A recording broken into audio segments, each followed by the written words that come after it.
Merci Monsieur le Président, Madame la Ministre. Ma question porte sur les pratiques douteuses du groupe AVEC, dirigé par Monsieur Bernard Bensaïd, réunissant 400 établissements et 12 000 salariés, notamment dans la santé et le médico-social. Ce groupe risque la faillite suite aux agissements de son patron. Pendant des années, AVEC a connu une croissance effrénée. Et selon un ancien cadre du groupe, Monsieur Bernard Bensaïd est comme un gamin qui joue au Monopoly, cherchant à bâtir un empire qui deviendrait too big to fail, un empire étroitement contrôlé par Monsieur Bensaïd et ses proches. Le conseil d'administration est exclusivement composé des membres de sa famille et des salariés sous son influence. Pour faire grossir son groupe, Monsieur Bensaïd semble avoir l'habitude de vider la trésorerie des établissements qu'il contrôle. La clinique mutualiste de Grenoble, à qui en 2020 en a fait les frais. Le groupe AVEC lui doit déjà 6,5 millions d'euros et récupère chaque année 1% du chiffre d'affaires, ce qui est illégal pour un ESPIC.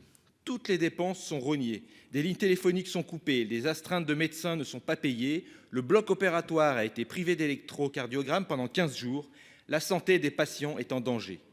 Partout en France, les mêmes pratiques se répètent. Fournisseurs et employés ne sont pas payés, taxes et loyers ne sont pas honorés. Ces retards de paiement mettent des centaines de personnes en difficulté. Les procédures judiciaires pour impayés non-respect des normes s'accumulent.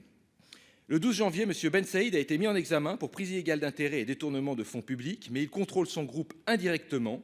En octobre, la Première ministre assurait qu'il n'y aurait aucune complaisance des pouvoirs publics vis-à-vis de ce groupe.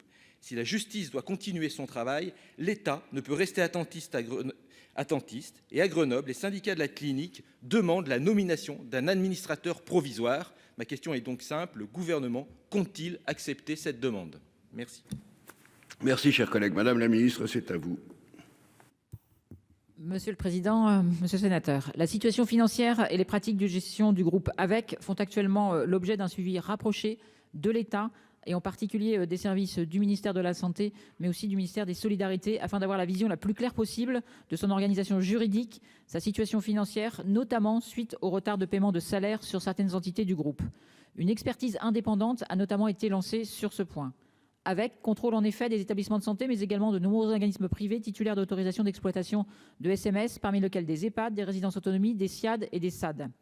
S'il ne m'appartient pas de commenter l'enquête pénale en cours, nous pouvons vous assurer que sur le plan administratif, des actions sont en cours afin d'une part de garantir la continuité d'activité des établissements menacés et d'autre part de s'assurer de la sécurité et de la qualité des prises en charge. À titre d'exemple, 13 des 18 EHPAD du groupe AVEC ont fait l'objet d'au moins un contrôle en 2022. D'autres contrôles complémentaires sont programmés dans les mois à venir dans le cadre du plan national d'inspection et de contrôle des 700 500 EHPAD de France sur 2 ans, engagés à la suite du déclenchement de l'affaire Orpea. Concernant les établissements sanitaires, les ARS, bien informés des actions en cours, priorisent la continuité des soins dans les établissements concernés. Par ailleurs, le gouvernement a d'ores et déjà engagé d'importantes mesures structurelles visant à la moralisation du secteur privé lucratif. À cette fin, l'article 62 de la LFSS 2023 comporte un large panel de nouvelles mesures législatives en ce sens, avec des obligations de transparence et de contrôle renforcées pour les établissements, avec parallèlement un renforcement des capacités des autorités de contrôle faisant respecter ces obligations. Dans la continuité de ces premières actions, d'autres mesures importantes sont actuellement en préparation, visant notamment à préciser les changements importants dans l'activité, l'organisation, la direction ou le fonctionnement des établissements médico-sociaux, mais aussi renforcer les sanctions pénales mentionnées au Code de l'action sociale et des familles en cas de manquement aux obligations fixées par ce dernier. Merci, Madame la ministre. Monsieur le Président, vous avez eu une dizaine de secondes.